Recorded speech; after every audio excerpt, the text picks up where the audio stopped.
Welcome to Food and Loathing, the only Las Vegas food podcast where the highs are as decadent as a 12-course tasting menu and the lows hit harder than a lousy buffet shrimp at 3 a.m.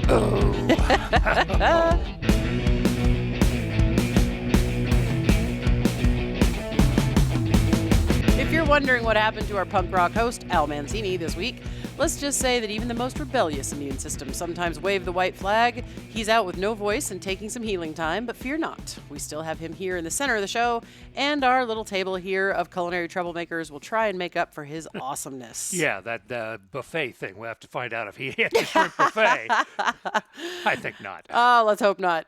And those troublemakers include me, Samantha Gemini Stevens, trying to balance a life of fantastic dining experiences with a healthy dose of I can't believe I ate that guilt. And not so silent judgment regarding TikTok chefs.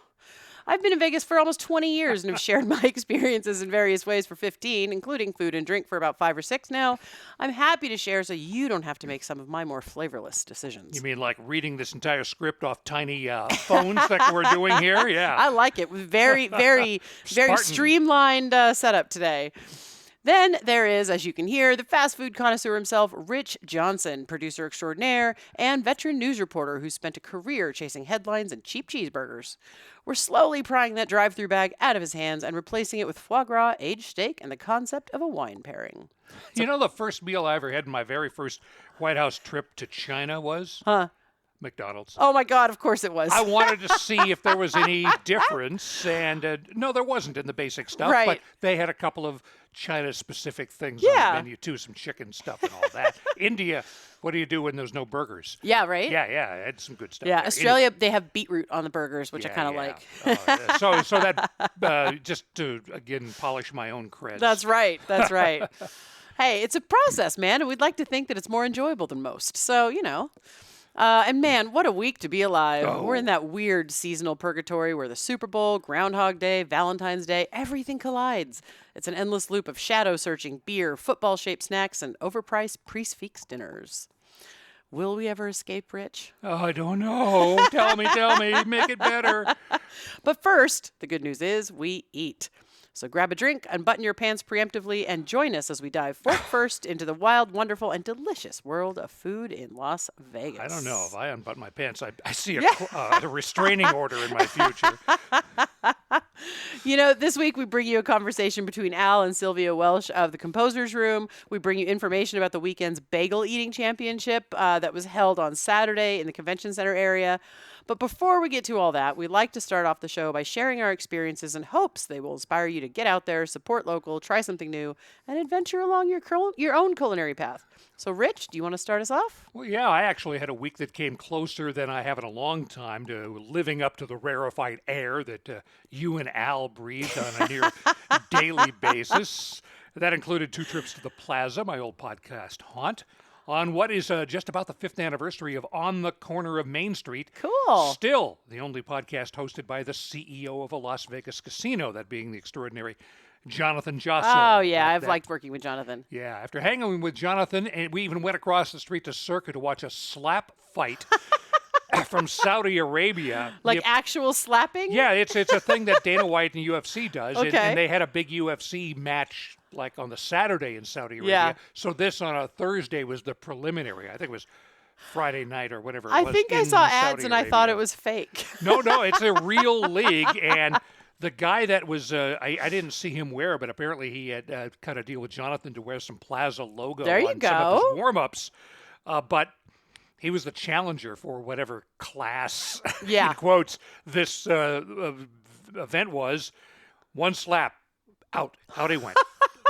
Gone, finished. Oh, my goodness. So, yeah, anyway, that led up to having a couple slices at Pop-Up Pizza. Oh, great. First time in a while. I was kind of worried that Michael Vaknin might be too distracted by 00 and his other projects, but no, the pepperoni and cheese slices really hit the spot at Pop-Up. That's great. Thanks to Al, I got to see a Golden Knights game in his primo mid-level corner seats. Oh, I love that. You can see everything. Yeah, you can really see things Yeah. develop. When I was a kid, when I had seats like that, like at the hockey games back in Portland, Oregon, Yeah. up near the Memorial Coliseum. It looked like everybody was about 5 miles away. But then when you grow up and you realize rooms aren't as large as they were, Right. turns out that it's not that far away in these venues anyway. So I didn't have anything at T-Mobile, but I started the evening. I finally got to Bavette's after all Ooh, this what'd you time. think? I just love it. I never went near the original when I was in Chicago because it would have felt like cheating on Gene and Giorgetti's, and it was literally 2 blocks away. Yeah. But once my eyes adjusted to the darkness, it is fabulous in there. Ooh. I just sat at the bar, had a little crab in avocado app and a wine, a Yeah. little red, and that was just perfect. I had a Wednesday lunch at Ooh La La French I Bistro. like that place. I've had mixed results. Yeah. The first time I went there, it was in the winter, and we had that table right next to the door. Oh, and every time yeah. somebody come in, it would just froze my balls off. Yeah. I was in the back now, and had lunch with a friend.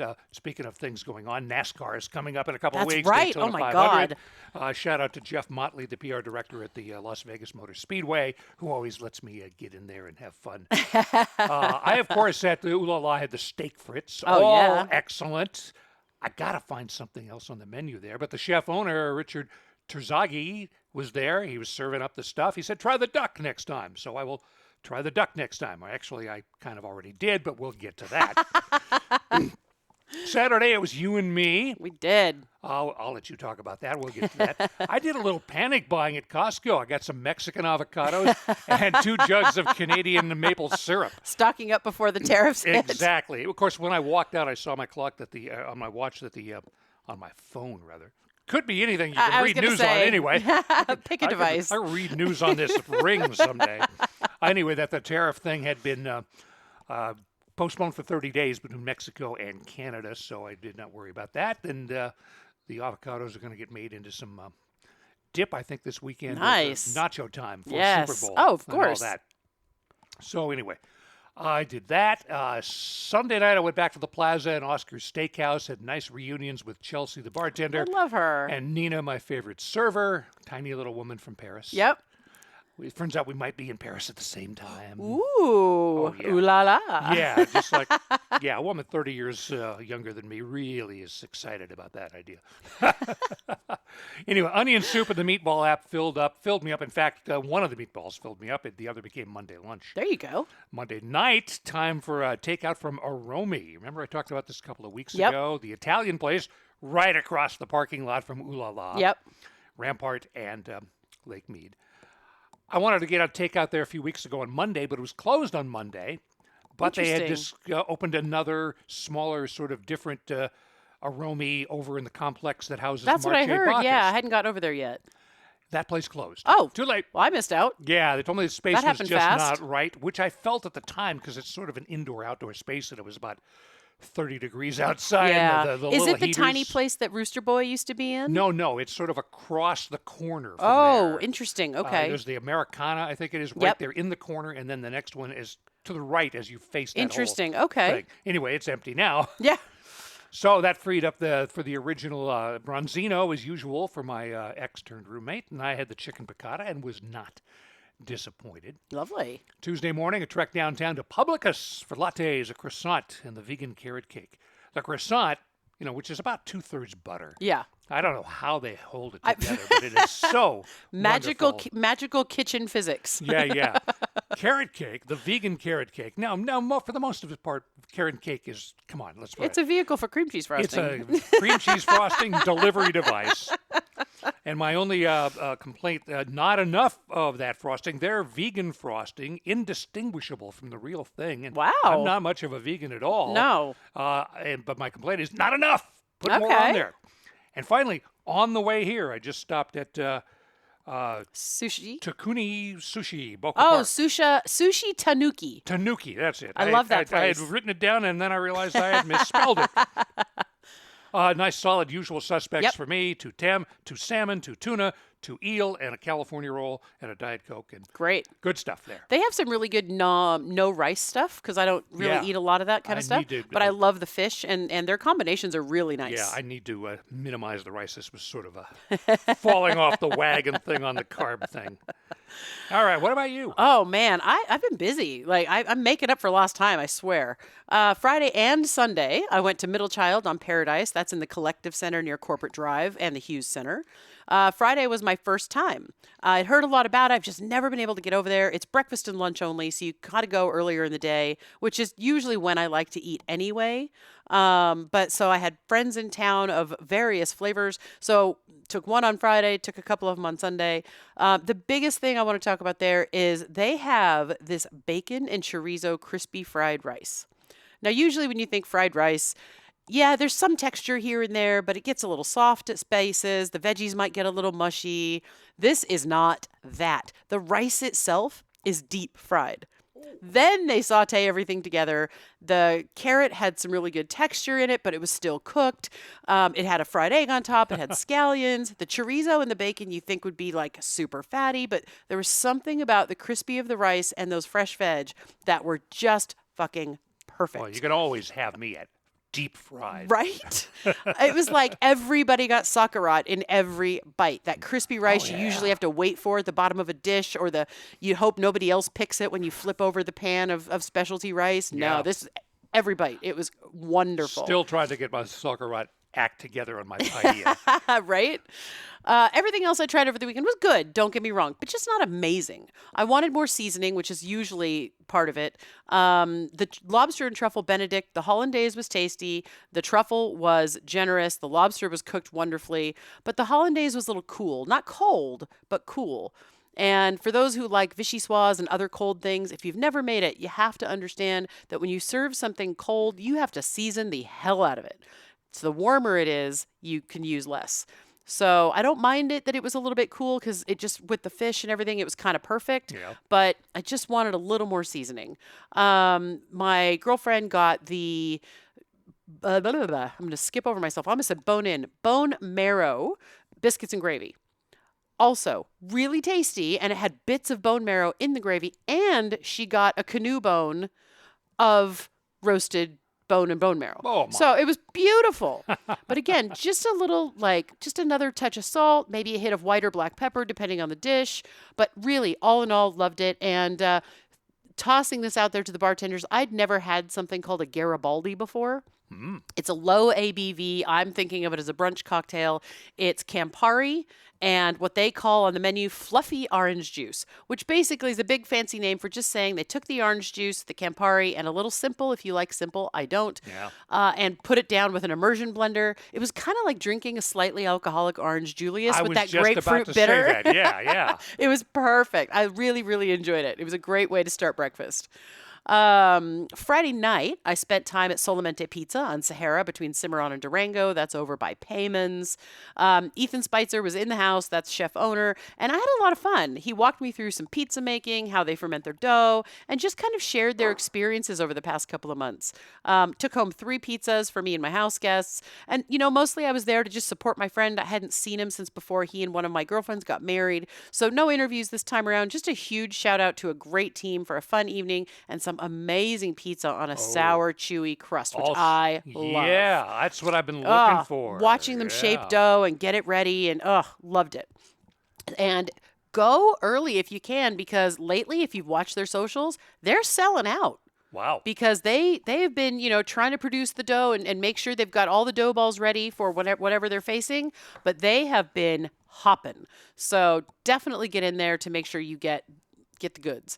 Saturday morning was also fantastically delicious. We went to Hong Kong Garden on Spring Mountain near Decatur for a dim sum breakfast, and that place never disappoints, at least in my eyes. 3 of us ordered something like 13 dishes because my friend was craving dim sum like nothing else. Yeah.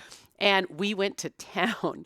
They have some of my favorite Hargao shrimp dumplings in town. I loved the soft shell crab. And the surprise favorite was this deep fried shrimp roll, which we kind of assumed was going to be a sushi roll. You know how they deep fry sushi rolls? Yeah. But it wasn't that. It was more of this like shrimp. I don't even want to call it a paste because that's not right, but it was like chopped and shaped. There was also bigger pieces of shrimp in it, so there was some nice texture to it. Wonderfully seasoned. That was wrapped in nori, and then they put that in tempura batter and fry that. Oh, man. And then slice it up, and they serve it with this sort of creamy, like white, off-white, just a touch of tang sort of sauce. A lot like you would get on honey walnut shrimp or something like that. I added chili oil to mine. I had a Yeah. little bowl in front of me, but it was so good. Sounds like somebody visited the Iowa State Fair or Maybe, something, where yeah. everything is deep Oh, fried. just put it on a stick. I'm done. Yeah, yeah. But yeah, we really liked it. And then we had noodles and pork and peanut dumplings and calamari and shumai. And I mean, you name it, we probably had it. Just really, really enjoy that place. And I just love that because I'm more of a savory person for all of my food. I don't eat the sweet breakfast foods and things like that. So if I get a chance to go eat Asian food and dumplings and things like that at 9 a.m. on a Saturday morning, I'm taking it. No problem. All right. And Um, now the bane of my existence the last 2 weeks. We can finally be done with this thing now. I know. Saturday mid morning, of course, I spent an hour at Bagel Mania on Convention Center for the World Bagel Eating Championship. Contestants had 8 minutes to down as many huge bagels as possible, loaded with cream cheese. The winner received 5,000, second place received 2,500, and there ended up being a tie for fourth place, which they didn't announce, but I'm imagining they split the other 2,500 because the total was 10,000. Not my favorite thing watching these food competitions, but I was kind of glad I went to this one because I had a lot of fun with the experience at Norm's, not so much the watching of the people Yeah. eating the hotcakes a few months ago. Yeah. But then I was able to recognize some people, and I was recognized. It was just kind of fun to see people out there supporting them. Everybody had friends in the audience. Which was a lot of fun. So I did speak to winner Joey Chestnut, the reigning champ overall for Major League Eating. He ate 15 bagels in that 8 minutes. So let's hear what he had to say. So, how long have you been competing? April 8th will be 20 years exactly Oh since my my first God. contest. Oh my God. Almost Do you have a 20. favorite? Oh my God. Hot dogs, 4th of July is always, even, no matter where I'm at, if I'm doing hot dogs on Right. 4th of July, it's an awesome contest. How'd you feel about the bagels today? Those were my massive. Second time doing it. The first time I was really surprised how hard it was. So I knew it was going to be hard going in, and my jaws are tired. Do you know how many 15 bagels? I'm like, how much does I that don't weigh? know. They're sizable. They're so. I mean, like, some contests I'm absolutely full afterwards. So I know it was the jaws. They slowed Yeah. everybody down. Yeah, because you're chewing through You're so chewing, much, even yeah. when you're wetting things. Yeah, This is like- my second or third that I've watched, and It's not pretty. This one is one of the uglier ones. How do you prepare for something like that? I was able to do. So I had a really bad cold earlier this year. Yeah. So I was only able to do one real practice. Oh no. Yeah, and so I just did one really hardcore practice on Monday. Yeah. Recovered, and then How long does it take to recover from something like bagels are that? a little bit easier. Like if I was hot dogs, I want to do it like a week out was Yeah. my last practice. But this one because Is it because of the protein versus the carbs sort of thing, protein? or Well, because I'm always fascinated. No, it's the fats and stuff. It just takes longer to recover. yeah? This one, if I eat clean for 2 days, I'm really back to normal. That's awesome. If some contests, it takes 4 days to really get back close to normal, and then it's But this one, it's not even capacity. It's like maybe 8 pounds of food, whereas like hot dogs like 17, 18 pounds. Oh of my food. God. How do you feel about doing something like this here in Vegas? I mean, you got the perfect day, the perfect weather. Does Vegas- the location change things for you at all? Energy. Okay. Vegas is great. I love it. There's awesome places, but Vegas entertainment, food, people are here to have fun. Do you have a favorite place to eat in Vegas? When When you haven't just eaten 15 bagels? Right now it's Bagel Mania. No, what's that? Is it the Italian Piero's or Piedro's? Just right here, Yeah, right it's right. in front of Piero's. Oh my God, they have Yep, the family owned best, since the 80s. best stone crab. Yeah. Outside of Clearwater. There you go. Yeah, so I love there. There's a pizza place in a tiki bar. I think it's called Red Golden Dwarf. Tiki? Oh, Red Dwarf. They have the buzzer on the Yeah. outside. I'm actually kind of craving Over that. by the hospital. If I'm feeling good enough late tonight, maybe I'll do that. I also had a quick chat with Patrick Bertoletti. If you don't remember who that is, he was the Hotcake Eating Championship back at Norm's a couple months ago. So, of course, I grabbed a few minutes with him on the phone after the event and asked him about what it was like. You know, I was walking in with a lot of too much unwarranted confidence after winning pancakes. I was in contact with Joey, who did win, and I was like, "Oh, he's not taking it very serious." So I kind of second guessed him, went a little cocky, and yeah, that's not usually how I roll, but I was pretty confident that I would win going in, but yeah, that didn't seem to happen today. And remind me, what was the difference between the two? He had 15? He had 15, I had 14 and a half. Oh, my goodness. Oh, that's an expensive half a bagel. Yeah, yeah. So we were talking a little bit. Tell us a little bit about how you prepare for something like this. To prep for this, I think about a month out, I just was practicing with the bagels. Like I did this event last year, but I think I only like 8 or 9. Really, the hardest part was finding a comparable fresh bagel in Chicago. These ones are big. They do taste really good. They're just really not conducive to speed eating. And like we said, it's just not attractive with the cream cheese as well to eat them fast. You know. I noticed today more than the last competition we talked about that people use really wide variety of things to moisten the food they're going to eat, things like that. Do you stick with water? Do you have a preference of something? Does it matter what you're eating it with? Does that change? In the past, like I did lemonade, iced tea, and then I stuck on like sugar-free red Kool-Aid for a really long time. So that's probably what you saw. People at this point, I just kind of went back to water because to me, I just thought it was kind of a distraction, and but it's more to change up the flavor and make the bagels more palatable. So I guess if you get tired of eating bagels, you'll be tasting the whatever the drink of choice is instead of the bagels. Yeah. We call it flavor fatigue. So that's like the choice. How much does the texture have to do with something when you are using something like water to help you dampen the things that you're about to eat? Texture just it changes the dynamic of the contest. So very unnatural eating like big chunks of bagels because they never actually really dissolve or soften. Right. So you just really had to fight through all the contrary urges of like normal eating.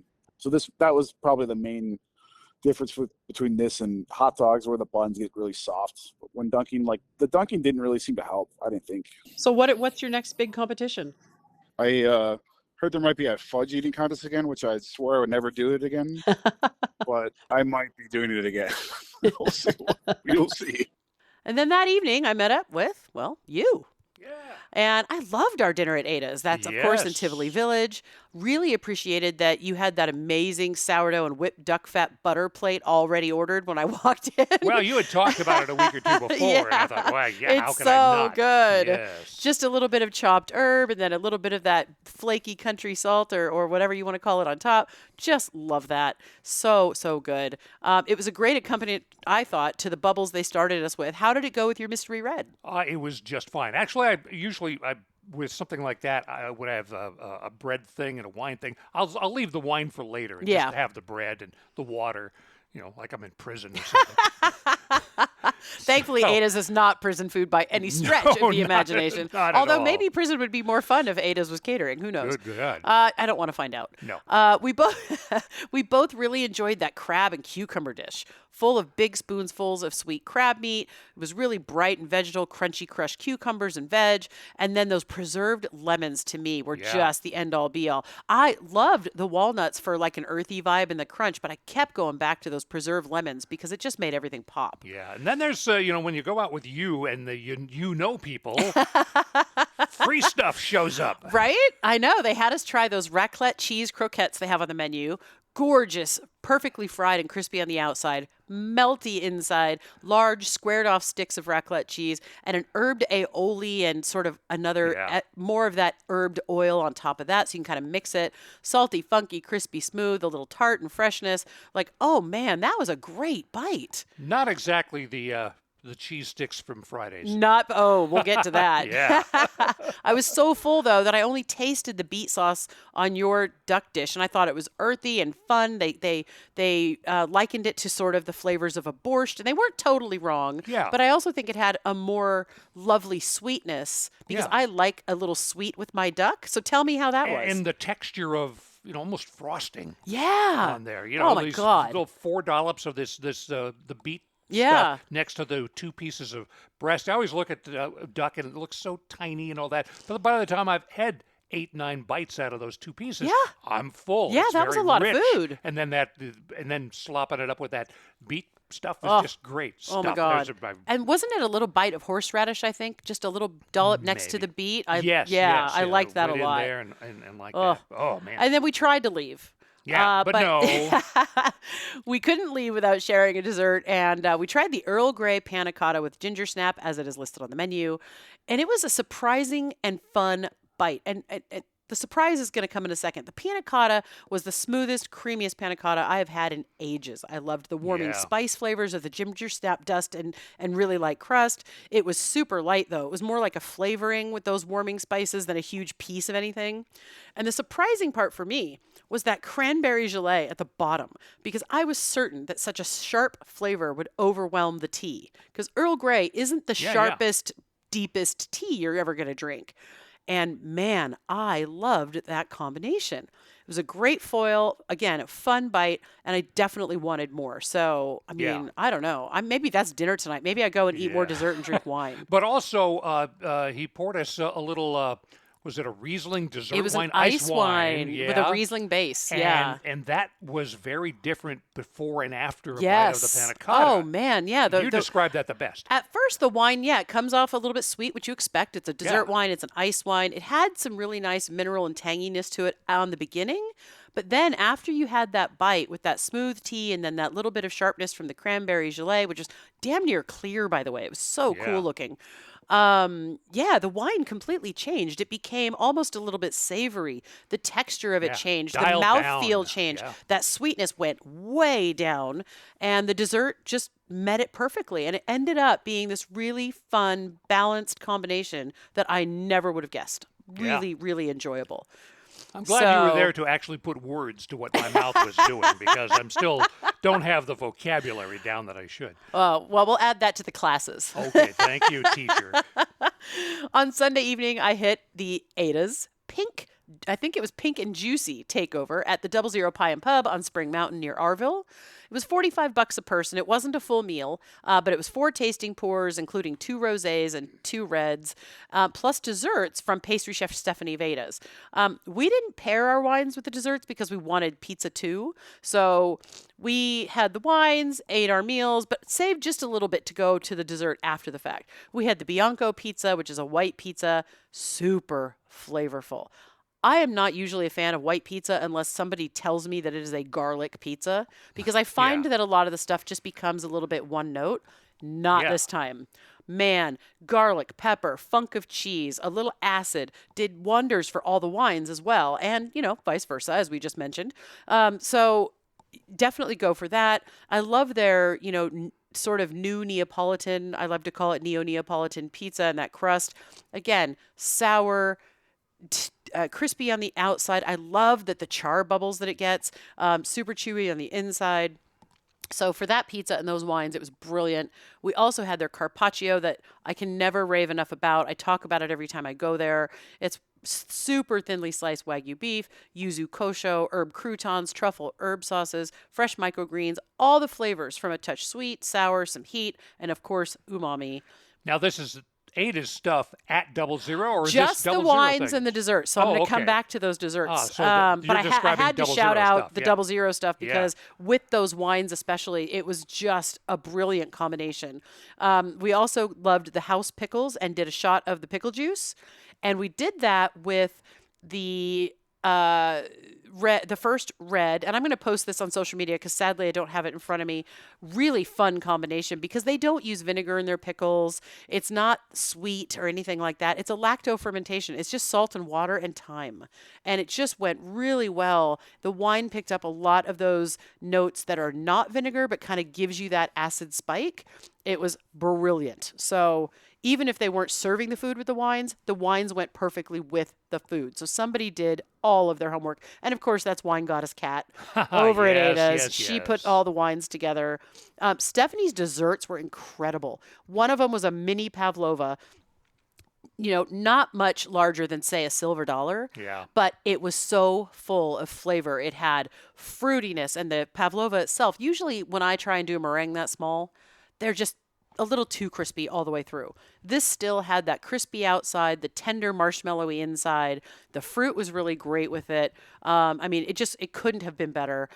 The other one was an inspired passion fruit bomba, and it had the cookie sort of crust, and it had that dome, and you slice through it, and it was a perfectly layered couple of mousses, super bright with that passion fruit, but then brought down a little bit by accompanying flavors. I think there was some white chocolate in there, which I argue that white chocolate isn't chocolate, but for the sake of argument, you Yeah. know what I'm talking about. And they went really, really well together. Loved both of those desserts with the rosés, but the passion fruit was strong enough to take on the Pinot Noir that they gave us. So definitely something I probably wouldn't have done on my own, but the fruit and that Pinot were lovely. And then the last one, which I used with the darker red that they had, was a chocolate caramel mousse. Man, it shook some knees at that table. It had some caramel and some chocolate notes, and it was super smooth. And there was, I didn't ask, but there was almost like an herbalness to something on the inside. So I don't know if that was part of a crunch or what was going on, but these people know what they're doing. So Ada's and Double Zero together, please do more. Loved it. Al's not here, and we still did nearly a half an hour of talking about stuff we did. Yeah. So who needs Al? Oh, well, we need Al. We need Al. We need Al a lot. And Go ahead. that's okay. Double Zero was so good. We went back again on Monday. And the reason we yeah. did that is my friend's 50th birthday was Monday, and she requested it. I said, whatever Yeah. you like. So happy birthday, Willow. Boom. So that time there was 4 of us. We had Diavolo pizza, burrata and pesto pizza, and the fungi pizza. These are all on the regular menu. Yeah. And now I know there's a secret menu. You just have to find it. Ooh, Oh, yeah. So okay. definitely go in and do that.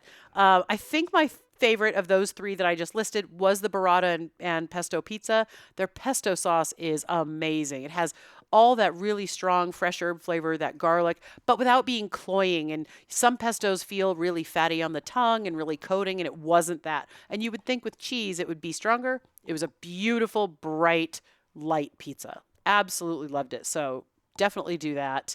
And then, I scrolled down a little There's too more? much. There's just a little bit. And then we also had the carpaccio again, the pickles. They sent us some meatballs, which at first I thought, as I was cutting into it, wow, it seems dense. Oh my God, no. It is probably one of the best things I've ever had. I sent a friend there last night who took some Italians that are here for a conference, and they would not stop raving about them. Wow. So high praise to the meatball makers over at Double Zero. And then I've talked about this enough, but I can't tell you. Go get it, go get it, go get it. I never pronounce it properly. La Scacciatella. It's that truffle and cheese and herb sandwich on focaccia that they do. Holy, yeah. It is. It's its own religion.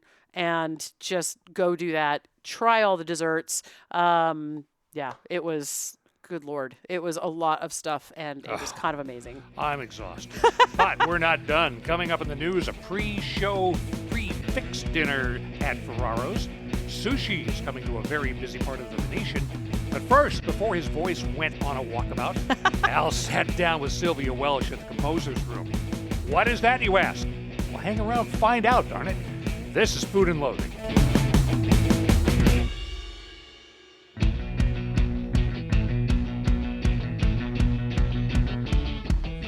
So I am here in the composer's room in the East Sahara Commercial Center, and I am with Sylvia Welsh, who is the booker and head of marketing.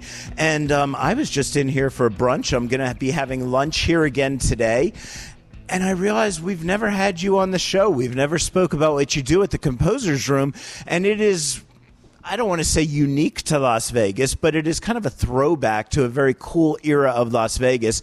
And so I feel bad that I haven't spoken to you. So welcome, and thank you for speaking to me. Thank you for having me, and thank you for coming. So I guess the first thing is, what is the composer's room? Is it primarily a restaurant? Is it primarily a bar? Is it primarily a showroom? Right? Where do you feel you fit into that? Because we do a lot of dinner and a show places on Neon Feast, but they tend to be restaurants 7 days a week, and then they do shows for a couple hours a week or something like that. But you guys seem to be more on the show side, right? Actually, we are a combination of everything. We have 2 show sides. We have live music on this. This is the tavern stage. We have live music on here 7 days a week. And then we have ticketed shows in the show lounge 7 days a week. Could be up to 3 to 4 shows a day. We do brunches on weekends. And then we have our tavern, which is a gaming tavern. And then the family restaurant, which is where you came in. So we have a little bit of everything: food, music, drinks, gaming, the whole shebang, and free parking. Yeah, lots of free parking over here, plus sex clubs right across the parking lot. So, if you get a little loaded and want to go have some fun, the Green Door, the Hawks Gym, and all that stuff is right there, right? Absolutely, all right there, and we welcome them all. So. It was funny. I came for brunch, and I decided to drive by and see if I could see anybody doing the walk of shame coming out of Green Door, and that's always fun to watch. Maybe a little early. Not always. Sometimes they're still there from the night before. You seem to know a lot about that. I've reported on it quite extensively for various national media. Beyond that, I do not talk. Won't tell you what I saw there either. But seriously, is this so this bar that we're sitting in right now, the tavern side? What are your hours here? We are currently open from 10 a.m. to 2 a.m. And we will be extending our hours till 4 a.m. So we'll be opening a little bit later, but open till 4. And we'll be having live music on this stage up until that time, up until 4 o'clock. And then let's talk about the family restaurant. Is that just an attached area here to the tavern, or is that a completely separate entity? So it's all attached. The tavern where it turns into the black floor, and I know you can't see that, but that is 21 and over. Everything else is all ages. And so the showroom and the restaurant are kind of combined. So if you're coming to a show that's family friendly, you're welcome to eat in the restaurant and then go into the show lounge. Just this part, the tavern part, is the only part that's 21 plus. Okay, cool. And so I want to talk about food first, because this is a food podcast. What is your menu like? I've only had a brunch here. So, but let's talk about 7 days a week, the hours that you're open. What kind of food do you serve here? I would call it kind of an American style, American tapas almost. It's smaller plates, but the price point is amazing. We have the best burgers in town. We do a lot of burgers, chicken fingers, sidewinder fries, Brussels sprouts are to die for. And then for our dinner, our entrees would be like fish, meatloaf, and chicken and pork. Those are the entrees. So our menu is very American, smaller plates, but still filling. Lots of burgers, and our sandwiches for lunchtime are amazing. They're priced under $15 at lunch, so great. Wow, that's really cool. Is this a popular lunch hangout? Not yet. We're hoping it's going to be. We just opened for lunch about 4 months ago, and slowly, some days are busier than others, but we do a lot of buyouts during the lunchtime. There's a lot of corporate events that come in here for lunch. And it feels like you're close enough to downtown Las Vegas that, it's a great place for the lawyers and everybody to come in for lunch if they want something quick. Absolutely. You can get a good $15 lunch and a nice martini if you like. So let's talk about what the entertainment is. My impression, obviously you and I have spoken many times at events and talked about it, but my impression was that this is kind of a throwback to old Vegas dinner theater. A lot of the artists are new, up and coming, but I also see people like Kelly Clinton in here. I just saw Sky D. Miles in here while we're doing this interview. So you do some established Las Vegas performers as well. What is your criteria for whom you book here? So because we have the two stages, we can be very broad in who we book here. So the tavern stage, we like to promote more up-and-coming people who are trying to build a show, build an audience, that type of thing. That would be on the tavern stage. Eventually, once they build the audience, then we would move them over to the show lounge stage for a, quote, production show. But we have all sorts of things in the production side. We have Monique, who's a very fine singer. And then we have Rock and Roll Church, which is Mitch Perry and all the guys from Andrew Freeman, all the guys from, the old 80s bands that come here and do a Rock and Roll Church on Sundays. So that, by the way, when I saw that, Rock and Roll Church was a big thing in New York City in the late 80s, early 90s. I had a gold card for the Limelight. I used to go to Rock and Roll Church. A lot of bad things happened at that Rock and Roll Church, and they were very fun. Yeah. That's exactly what Andrew was trying to do, is trying to replicate that in New York when he came here. And the first time they came here, we're like, oh, let's see what happens. It was packed. So people seem to really like that show. So we do a lot of, one night you'll see Tony Arias, and the next night you're going to see heavy metal. So we do a little bit of everything on the show lounge stage. What's the price of it? I know there's a range, of course, but what's the price range for your shows in the showroom? In the showroom, we have shows that are no cover. So we have like Jimmy Ellis is a no cover show. We have a band called Atomic City that's no cover. That's a rock show. And they can go up to, their highest price would be about $50, depending on the act and what you get with it. But the majority of our shows are around $20, $10 to $20. Which is ridiculous. That's not even a cocktail on the Strip, right? So you got to keep that in that frame of mind. Now, you say production shows, and I came here for one of your brunches, and it definitely reminded me of a show I would see on the Strip, and we'll talk about that a little bit. But what type of productions? These are not, for example, you're not doing Phantom of the Opera or something in here, right? Or you're not doing, or are you? Actually, we did have a show that was dedicated to the Phantom, and we'll be having that again in April.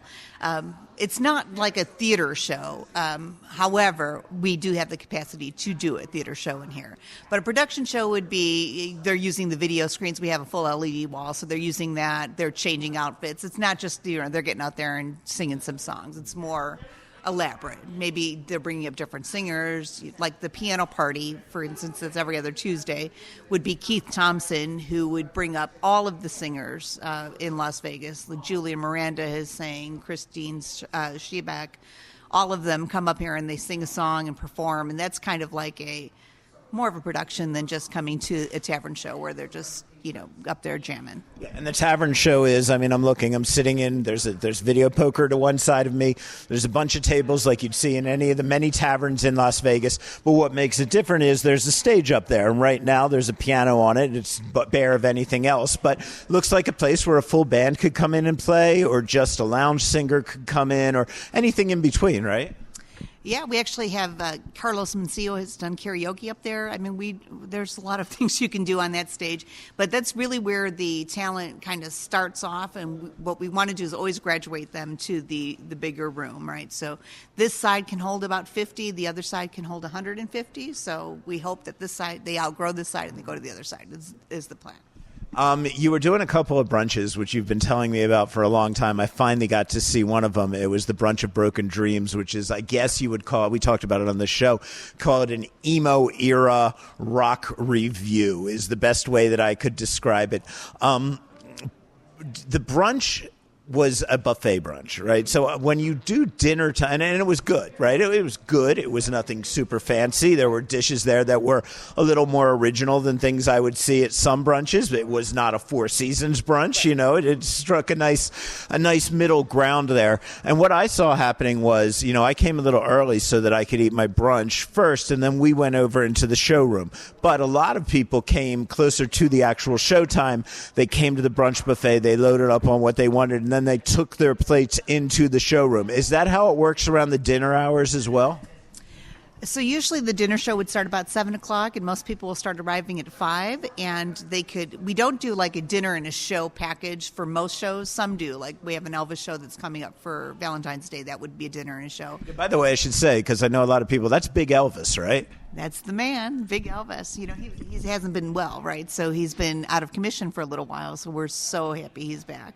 Yeah, I have not seen him perform in a very long time, and Big Elvis is a Vegas classic. So I just tell you, if you want to see something cool on Valentine's Day, if you guys still have tickets available, that's really cool because he's absolutely amazing. Actually, first time I saw him, he was in the audience at another dinner theater type place, and he got called up on stage to sing. But I've seen his show as well. But I interrupted you as you were answering me, getting around to that. So we were talking about how the dinner aspect works. So if it's not a dinner and a show ticketed event, which most are not, most people will arrive here about an hour before their show, and then they'll order dinner off the menu. They can order it here and eat in the tavern and listen to the music, and then they go into the show lounge. Mostly our show lounge stage will open 1 or half hour before the show, so most people like to eat, relax, and then have a couple of cocktails and then go over there. When it's a dinner show, like the Elvis show, we'll actually have the showroom open 1 hour before the show, and we'll be serving dinner in the showroom. So it really depends on what you like. A lot of people will come here and they'll like the Tavern Act. The Tavern Act will always open before the show lounge. So they'll sit here, relax, have a couple drinks, eat their dinner, and then go into the show lounge. What is the music scene like in Las Vegas right now? I've always just I came from a rock and roll background, so I understand rock clubs. I know that. But this idea of all these super talented musicians that we have here in Las Vegas and lounge singers and all sorts of stuff. What's it like here in Las Vegas booking artists? Well, here it's crazy. I mean, one moment I'm booking a saxophonist for the Tavern stage, and the next minute it's Rock and Roll Church, or, Mitch Perry and all these guys that I know from the 80s, right? So it's all over the place here. The good thing about the Composer's Room is we want everybody, right? We want everybody to do their arts. We have Jimmy Mullador, who used to play with Elvis at the Westgate, here on Saturday afternoons playing a jazz trio. So we're kind of like all over the place. I do love that we have so much. If you don't like it, just wait an hour. Somebody else is coming, right? So I do love that part. There's oh wow, I totally singed on what I was going to say. Oh, I remember. The space we're sitting in right now, it has a little bit of history behind it, right? Yeah. Which I learned from John Castellamidis' blurb on your website. Oh, cool. Yeah, so you're sitting in what used to be known as the Commercial Deli, which is where the Rat Pack used to hang out. And apparently they would come here after their gig, and nobody really knew who they were, and they would have a couple of drinks and a couple of sandwiches. This was like a real deli, so it was like they would eat regular sandwiches. And they hung out. And so we tried to make the vibe like, what if they were here now in their 30s? Would this be kind of the place that they'd hang out? And so that's, if you go on the other side of the building there, you'll still see that the Commercial Deli sign is there. We preserve that, so that's kind of cool. Really cool.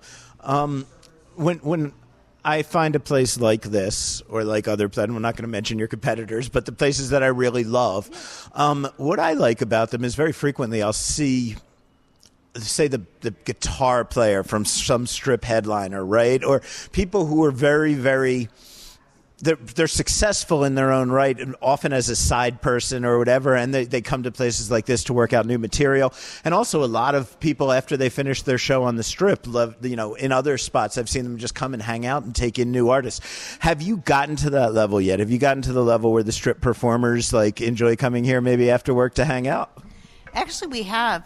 Carlos Mencia, after his show over at Stars of Comedy, would come here and sing karaoke, just to relax, which was a blast and very funny. Every now and again, I'll be walking through the audience and be like, oh, that guy looks familiar, But yeah, we would like more of that, obviously. But it's starting. People are starting to learn that we're here and then we're open. And, our drinks are $8. So it's like, come on. Right? Yeah. Yeah, no, that's beautiful. Just a place where you can hang out, where you can see live music. It's the same vibe as an old rock club, in my days growing up. But except with much more production elements put into the show. Speaking of those production elements, let's get to the brunch that I saw. Brunch of Broken Dreams. I kind of tried to bullet it into one sentence, and I was like, well, all Vegas production shows are basically hot people singing and dancing and showing off their bodies to music that you hopefully like. And in this case, it was my generation of music with a very loose theme, but mostly just the theme being the music. Is that how you describe a show like that? And also, you've got a few other music-themed brunches. Could you tell me about them? Yeah, so Brunch of Broken Dreams actually came from the Hard Rock Cafe. It was over there on the Strip for quite some time, and then I tried to scoop them up. I found out that they were leaving, and I called them right away.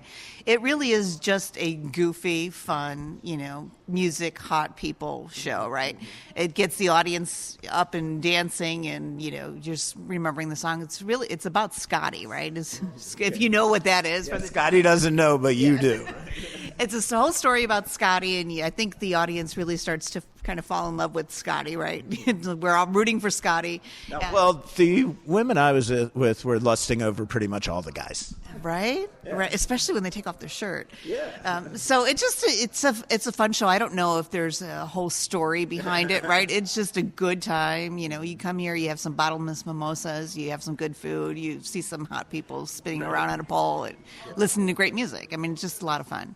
Did you tell me, I didn't see it on the calendar, but I didn't look that closely maybe, but were you doing a hip-hop brunch as well? boy band brunch. Boy band brunch. I knew it was something, something drastically different from emo. That's right. That's why I didn't go, because I am so not a boy band. Hip-hop I like, but boy band's not for me. Tell me about that one. Are you still doing it? Yeah, so the boy band brunch has been on hiatus because the guys are touring. They will be back on March 1st, and they will be on Saturdays right after the Brunch of Broken Dreams. So you can brunch all day. That brunch is all 90s boy band stuff. So again, another 5 hot guys again. Any hot girls, though, if it's a boy band show? Only in the audience. Only in the audience. The whole show is, kind of the history of the whole boy band thing. Written by people who were part of the boy band craze. So these people are legit, and they do a lot of songs. There are a lot of audience participation. They're out in the audience singing, and everybody's dancing. We offer a bottomless Boys to Mimosas. And the Bye Bye Bye Mai Tai. So it's a lot of fun. That show is a lot of fun, and that is every other week, starting in March. What shows coming up in, say, the next month are you most excited about? Well, Sky is back, so we're really excited about Carmen's Love Brunch. Yeah, Skye Miles is coming back with her Carmen's Love Brunch for kind of a Valentine's Day. It's on the 16th, so it'd be a kind of a Valentine's Day love themed, and that's a gospel soul food brunch. So we're going to give you some soul food here, believe it. And Skye Miles, I will say, I've seen her several times, usually at DW Bistro, but I've seen her at the Palms, and what a show. Sometimes she brings a full gospel choir with her. She's got a huge band. They're all very talented professional musicians, and it's like, yeah, you feel like you're, going into just a gospel church, with a fantastic band. It's really a fun show. Yeah, she has a full choir here, so it's amazing. It really is very uplifting. The food is not what we normally serve, so it's soul food that's curated by Skye herself, based on her mommy's menu back in the day. So there's a very touching, heartwarming element to Skye's show, and she puts 100% in there. It's really great. And we've kind of transitioned her now to really special occasions. So she's going to do this Valentine's Day, and she's going to be here for Mother's Day and Easter as well. So it's a really special show. Anything else coming up over the next month that you really want people to know about? There's a couple of things. Of course, Rock and Roll Church is this Friday. They're going to be here on Friday. The day this podcast drops. Oh, good. They're amazing. Antonia Bennett, who's Tony Bennett's daughter, will be doing her shows called Being a Bennett. It's kind of stories about her, and she's actually a very, very good singer. Ruby Lewis, if you remember her from... is it Baz is how you pronounce it? Baz or Baz? Baz. She moved, she was here, and then she moved to New York, and she's coming back just to do a show here at the Composer's Room. It's going to be an afternoon show. Everybody's really excited about that one. I mean, there's so many. I mean, we have, I think, 45 shows a month, so it's hard to say. As a guy who came out of the 80s metal scene before I went into the punk rock scene later in my life, I see a lot of people that I used to see on stage that live in Las Vegas now. This is a popular retirement or semi-retirement spot for a lot of musicians in the rock world, I know. I'm assuming, I'm not assuming, I'm asking, is it like that for performers in other genres? Do we have a large population that actually live here, and does that make it easier to book talent? I also come from the rock and roll world, so I know that a lot of rockers live here now. We do have a lot of, former lounge singers that maybe made it big elsewhere, and then they're back, and kind of like Peter Pavone is one who's coming back here. He used to have some pretty big shows back in the day. There is this is just a city of so many talented people, right? So it's like, you'll be talking to the bartender, and then all of a sudden they start singing. You're like, whoa, what's that, right? So, I do find that, but I'm pretty more entrenched in the rock world myself. So, they're all here, right? Yes, very much so. Well, I mean, I love what you're doing. I love the idea of going out for a meal, also seeing music. For me, it's as much fun seeing an artist I've never seen before as it is seeing an artist that I know really well. Sometimes it's more fun that way. So I absolutely love what you guys are doing. I know we spoke about the drink prices. So let's just talk about food prices really quickly. What would a dinner entree cost? What would a burger cost, for example? Let's see. Our burgers are... Okay, so we have to talk about the happy hour, but our burgers are like $15 with fries, I think. That's at lunchtime. So our sandwiches are anywhere from $10 to $15, and that's served with fries. And then we have a happy hour from 3 to 5 every day, where we have $3 shots, $4 beers, and $5 half sandwich and fries. Best deal in town. This happy hour should be packed. And we're slowly now adding music starting at happy hours. So it'd be a 3 to 7 slot for music on the tavern stage. An entree is probably $20. Like our prices are really, really reasonable. Our drinks are really, really, really reasonable. I think our highest price drink is maybe $15. Well, awesome. If people want to know what shows are coming up, and actually, I guess I should also ask how they buy tickets for those shows, but I'm assuming it can all be done through the same website. And if so, please tell me where that is. www.thecomposersroom. So it has to say thecomposersroom.com. If you just click on the shows, there's 2 tabs. There's the tavern stage, which you never have to buy tickets for. It just tells you who's coming. And then the other tab would be the show lounge stage. And those usually require an RSVP or a ticket purchase. And you can just do it right online. Cool. Well, that sounds amazing. And thank you so much for being willing to talk to me about it. Thanks for being flexible with your schedule. This may be the only day I get to squeeze an interview in before my voice is totally shot. So thank you very much. I really appreciate it. I can't wait to come back for more shows, and best of luck with everything. Thank you. We're always happy to have you, and I'm happy to sit down with you finally. It's about time. So, of course, you're hungry after a hard day of work or a hard night of play. This is Vegas, after all. So where do you go? What do you want? What's left in your wallet? What's left in your credit? The answer is 2 words: Neon Feast. It's the app that will get you to the best place no matter what. The mood you're in, the budget you have, the cuisine you want to eat, the hotel, the neighborhood, the town you're in, or the one you want to go to. It's all there on the Neon Feast app. Download it.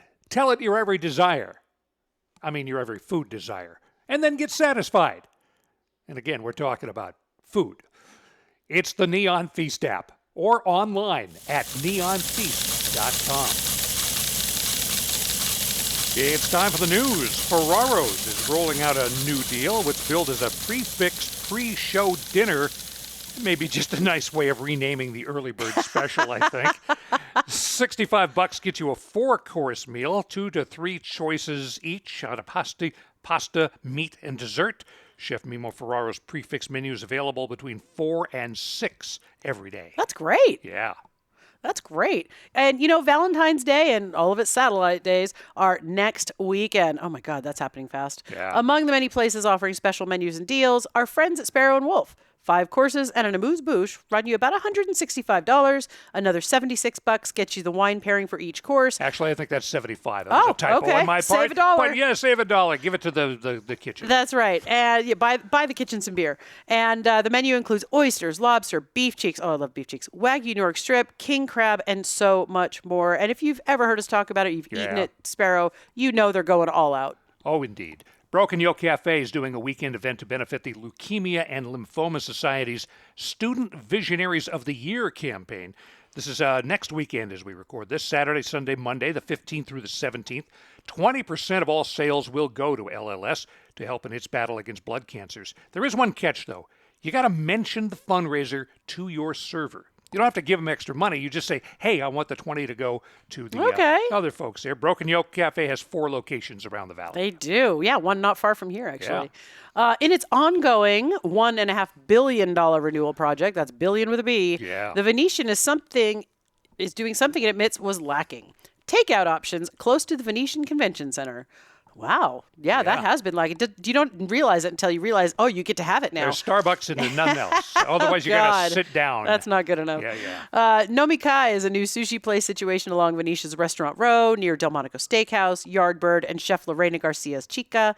They're converting office space to house the new place. As Jana Carroll of Eater puts it, Nomikai will be part sushi counter and part speakeasy. Love that. With a bar for hand rolls located right at one of the most traffic corridors on the Venetian Palazzo property. Oh, yeah. And let's light a candle, say a prayer, or maybe say good riddance to the 4 Las Vegas locations of TGI Fridays.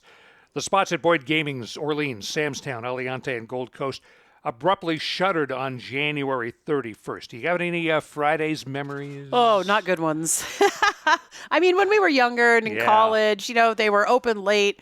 It was predictable. It was consistent. Yeah. But would I call them memories or good? No. It was the bar you went to more Pretty than the much. food was sort of an afterthought. I remember the first time I saw broccoli florets in American cheese in a batter deep fried. Oh my God. Yeah, loved them. Loved them. Even when I was 30 and stupid. Exactly. And I had this is when I moved to Atlanta. I had a girlfriend down there who decided to try to make them for me. Oh wow. Yeah, what a mess it turned out to be. I love the effort. And Here's a hint: cook the broccoli, dip it in the cheese, Yeah. freeze it, then batter it, Okay. and let the batter fry, and everything else will steam hot again in the middle. Oh, golly. So yeah. now you can make them at home. I never got lucky, shall we say, at a Fridays. My luck place back in Seattle in the 80s was Hula Hands. Oh, okay. Another one of those places. Chili's. What was the other? There was another one that was sort of of the same ilk. Love it. Big bar. And the Yep. food was an excuse to have the bar. Yeah. And singles place. Yeah. And, I mean, here's the thing. That kind of food is the same stuff you buy under the TGI Fridays logo that's in your freezer section right now. It is the exact same food. So, but Yeah. like I said, it was inexpensive. They had specials all the time. They had a great Yeah. happy hour. So let's do Still it. a couple dozen outlets left of TGI Fridays around the country, but the parent company has been in Chapter 11 negotiations Yeah. for nearly a we're year. probably saying goodbye. Yeah, there we go. Oh, well. Oh, man. Well, that's about it for us this week. Thanks to all of our guests. That was, yeah. That's why I didn't remember either. Yeah, But you know who you are. You know who you are, and we for love it. you so much. Yeah. Congratulations to the guys at Bagel Mania. Congratulations to the people down at the Composer's Room. We wish Al's voice to return by next week, and of course, Al can come with it. On behalf of Rich Johnson and all of us here at Food and Loathing, I'm Samantha Gemini Stevens, reminding you to always stay hungry.